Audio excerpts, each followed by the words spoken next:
Hey everyone, hope you're doing well. Let's continue with another movie film analysis from my book, Analyzing 59 Classic Films. So the fifth movie I wrote about is from 1925. It is called The Unholy 3. It has been said that opposites attract, which is often true as differing personalities can balance one another out. This can happen in love, friendships, and almost any type of relationship. Sometimes it is most fitting in crime, as people can use their nefarious talents collectively to deceive others. This is shown in the 1925 silent film, The Unholy 3. The trio comes together after they leave a sideshow where they performed. Lon Chaney stars as Echo the ventriloquist.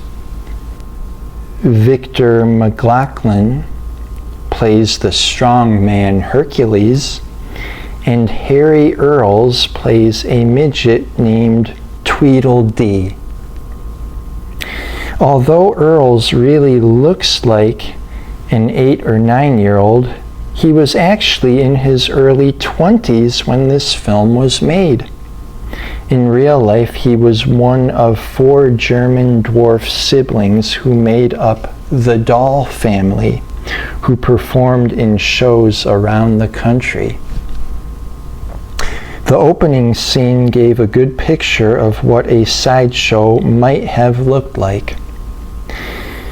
It had performers who were on the fringe of society, such as a woman that must have weighed over 400 pounds, a man shoving swords down his throat, and another woman covered in tattoos.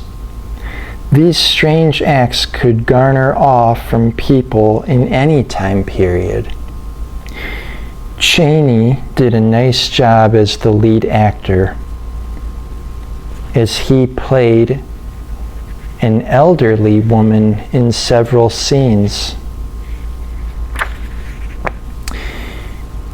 He hunched over and altered his gait substantially, although his face still looked masculine under the wig. Earles really played a villain well, as his face evinced great evil, disdain, and anger. He clearly made up for his small stature with such a menacing and intimidating demeanor, which gives a whole new meaning to short man's complex.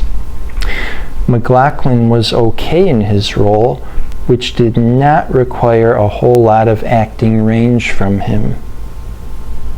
A funny scene involving him was when a woman in the crowd commented to her child that he can grow up to be big and strong like Hercules if he does not smoke. This shows that some people were aware of the hazards of smoking, even though it was so prevalent back then. And of course, Hercules then lit up a cigarette. The faces of Chaney and McLaglen looked so much alike that I got their characters mixed up several times. This made sense as their ages were less than 4 years apart and they had chiseled physiques. It is always interesting to read the intertitles of silent cinema to see how language has changed over time. Mastodonic was an interesting adjective to describe Hercules that clearly got the point across.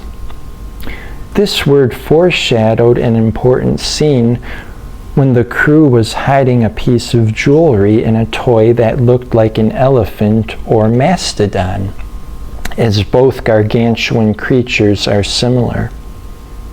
The writing was also creative with some alliteration, such as when Echo was described as a velvet-voiced ventriloquist. The word dick was also used to describe the police instigator, but it was not used in the same context of today as a derogatory term for a stupid or ridiculous person, but rather dick referred to a detective. Boob was not used for a woman's breast, but it described Hector, who worked in the bird shop as they thought he was stupid. It would not be a movie about crime from that era if yellow was not used, which described someone who was afraid or hesitant to do something. Mae Busch plays a woman named Rosie. She aids the crew in their thefts and then falls in love with Hector, even though Echo likes her. This type of love scenario is seen in some of Chaney's films, as he fails to let the girl know how much he loves her. This happens, in part, because he is busy being someone else and doing other things. The main scheme that the crew pulls off once they leave the sideshow is to open a bird store. Even though none of the birds can actually talk, Echo, dressed as the old woman, uses his talents to make them appear to talk to complete the sales. This was uniquely shown in one scene as dialogue bubbles were given to the birds.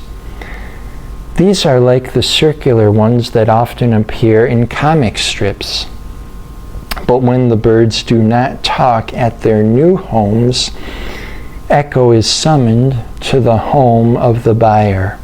He then distracts the homeowners by making the birds appear to talk again, which gives his crew time to go through the homes and see what to steal.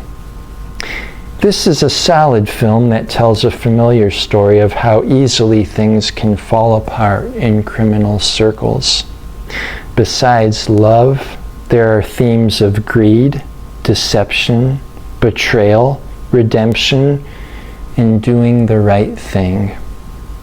It is interesting in the latter parts of the film that blue, green, and purple camera filters are used to give it a different feel and look. This also lets the viewer know of a change of tone and seriousness.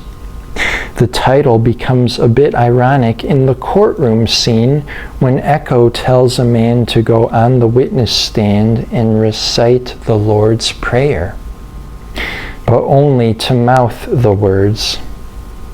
This allows Echo to use his main talent to help exonerate the man. This was the least he could do after digging a big hole by choosing the criminal lifestyle.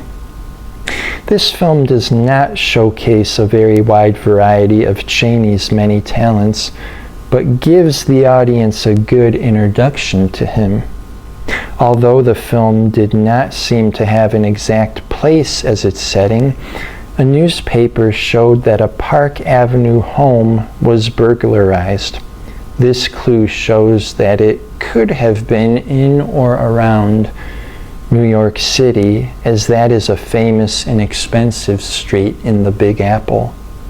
The filming technique involving a gorilla was unique, as it made the ape appear to be massive. This film was remade as a talkie just 5 years later, with Chaney in the leading role, but only Earles returning as one of the main supporting characters. McLaglen went on to win the Academy Award for Best Actor in the 1935 film The Informer. So even an actor who played Hercules could increase his on-screen strength, prowess, and clout. So I gave The Unholy 3 from 1925 2.5 out of 4 stars. So a decent rating. Hope you enjoyed another movie analysis directly from the pages of this book. Until next time.